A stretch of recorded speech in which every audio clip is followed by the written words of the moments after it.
En Impacto Económico estamos con los protagonistas de la economía nacional y obviamente uno de los grandes protagonistas es el sector de los restaurantes, no solamente porque propicia más de 200.000 empleos directos y fue uno de los grandes protagonistas de la caída de la economía y ahora la recuperación, sino porque está en el bolsillo de todos los colombianos. Estoy con el presidente del gremio de los restaurantes, el presidente de Acodres, Guillermo Gómez. Guillermo, bienvenido.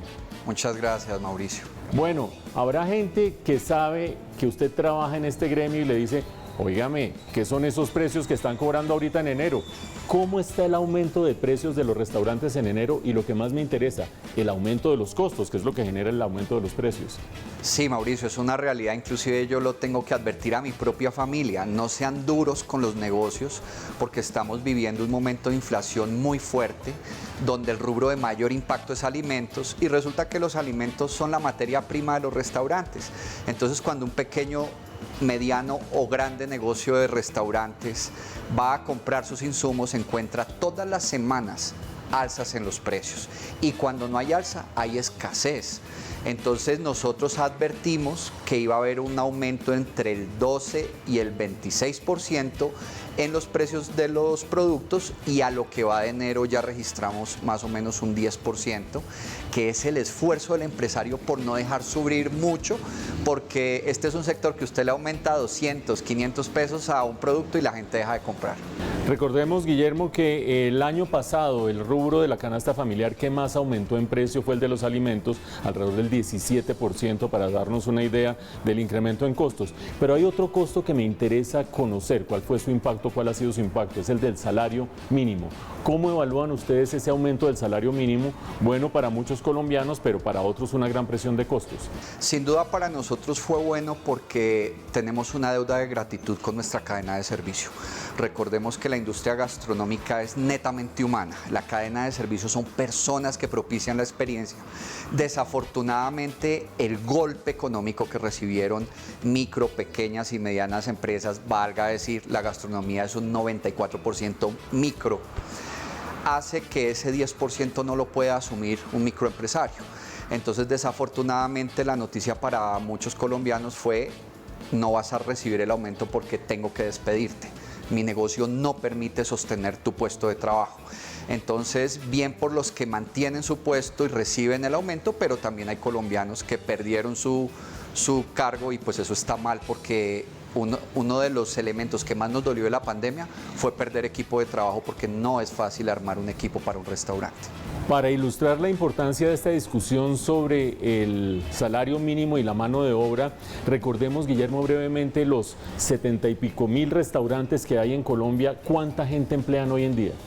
Nosotros antes de pandemia empleábamos 500.000 personas.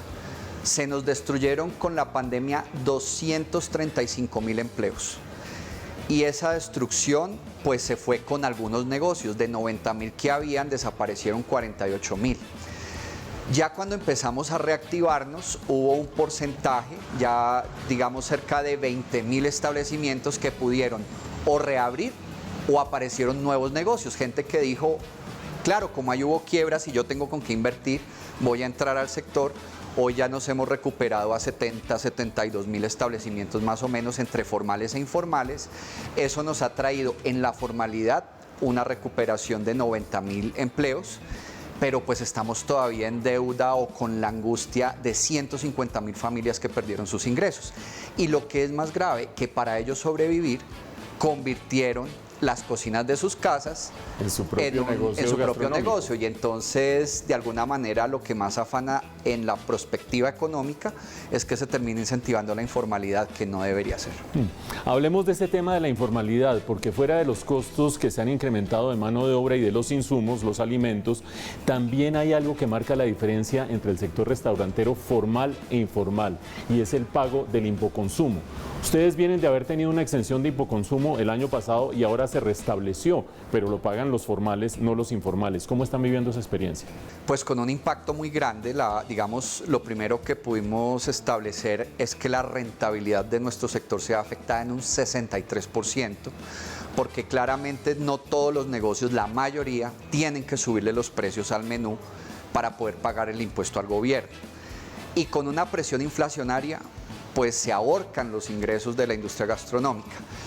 Hay excepciones en cadenas, grupos, franquicias que logran absorber el impuesto, es decir, no le suben al precio y le reportan al gobierno el porcentaje equivalente. Nosotros le hemos advertido a lo largo de 2021 al gobierno que, claro, agradecíamos mucho la exención, eso marcó la diferencia entre quién se quebró y quién no, pero a la vez, viendo el factor inflacionario como venía, era necesario un respaldo a la competitividad, es decir, que podíamos tener una herramienta competitiva que nos ayudara a amortiguar el impacto de la inflación, y era volver al impoconsumo de manera progresiva, de tal manera que el gobierno garantizara establecimientos formales que le recauden ese dinero y nosotros pudiéramos amortiguar el impacto. Desafortunadamente el gobierno no entendió el mensaje y hoy nos estamos viendo enfrentados a ese desequilibrio, en donde el cliente va a encontrar precios más costosos en un establecimiento formal y en la informalidad no, porque no pagan el impuesto. Entonces ahí se afecta el Estado, nos afectamos la industria formal y se incentiva la informalidad, que, insisto, eso no es bueno para el desarrollo social y económico de Colombia. Bueno, la gente que nos está siguiendo en este momento en sus casas dice, bueno, ya me hablaron de aumento de costo de los alimentos, el aumento del salario mínimo, ahora el impoconsumo.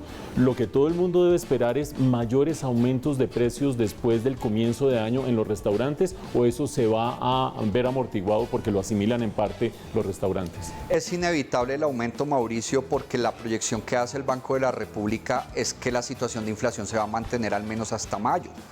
Y cuando un negocio ve que todos los días le aumentan las bebidas, le aumenta la carne, el pollo, los huevos, el precio del aceite, del pan, de las legumbres, no tiene otra opción. De hecho, mire que en esta temporada de cierre de año, cuando tuve la oportunidad de visitar municipios pequeños, restaurantes donde se vendía un almuercito, el dueño no fue capaz de aumentarle los precios porque conoce la realidad económica de sus vecinos y dice: yo preferí cerrar porque yo no le voy a vender a mis clientes un ejecutivo en 11.000, 12.000 pesos, no les da el bolsillo, yo preferí cerrar.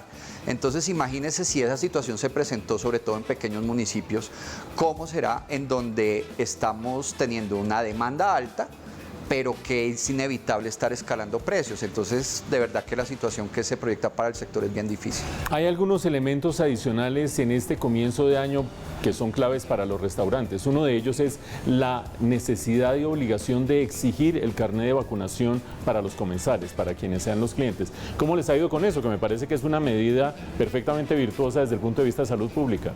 Totalmente conscientes de su necesidad, porque de hecho participamos con el Ministerio de Salud y el Ministerio de Comercio en la elaboración de los protocolos de bioseguridad. Esta es una industria que, por manipular alimentos, ya tenía ese tipo de protocolos, pero al interior de las cocinas. Los tuvimos que expandir al área de servicio, incomodando un poco a nuestros clientes, pero con la prelación del cuidado de la salud. Si el gobierno sugiere que para seguir operando debemos pedir un carnet de vacunación, pues es apenas lógico hacerlo, pero han habido clientes que en su decisión de no vacunarse han tenido una actitud agresiva contra los establecimientos. Entonces llegan a las marcas, graban, los denuncian, que es que somos nazis pidiendo un carnet.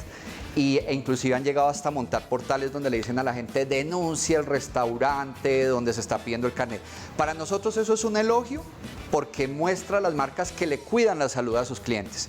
Pero es molesto y muy duro llegar a encontrar estos clientes agresivos que, sabiendo que el requisito es el ingreso con carnet de vacunación, llegan al establecimiento, agreden al personal, arman un escándalo y prefieren irse e incentivan a que la gente consuma donde no se pide el carnet. Entonces volvemos al asunto de que a veces hay medidas que son lógicas, que se entienden, pero terminan incentivando la informalidad, y lo que tiene que cuidar el país es el empleo formal. Y hay que recordar para nosotros como clientes y comensales que puede ser un poco molesto que nos pidan el carnet de vacunación, pero es un requisito por una parte, y por otra parte es algo que va en beneficio de absolutamente todos, no es algo que estén haciendo para molestarnos.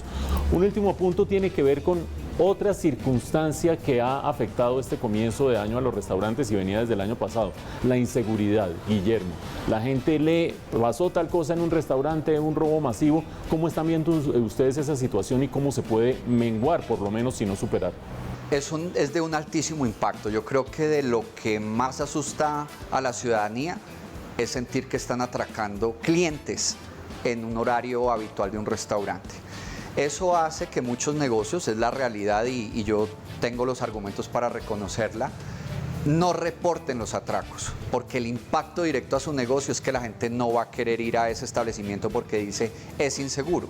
Pero realmente el problema de inseguridad ha afectado a todas las zonas de Bogotá, especialmente donde hay oferta gastronómica, y lo que menos queremos es que la gente sienta miedo. De tal suerte que nosotros lo único que podemos hacer es empezar a asumir lo que el distrito, porque digamos que la ciudad más afectada es Bogotá, no ha querido asumir en términos de seguridad. El distrito trata de bajarle el impacto a la situación, mostrando unas cifras que no son relevantes, pero pues nos toca a nosotros mirar esquemas con empresas de seguridad privada, a ver cómo así le garantizamos en términos de seguridad de salud a nuestros clientes un entorno seguro, también lo hacemos a nivel de orden público, porque pues claramente la alcaldesa percibimos que renunció hace rato a sus funciones de jefe de policía.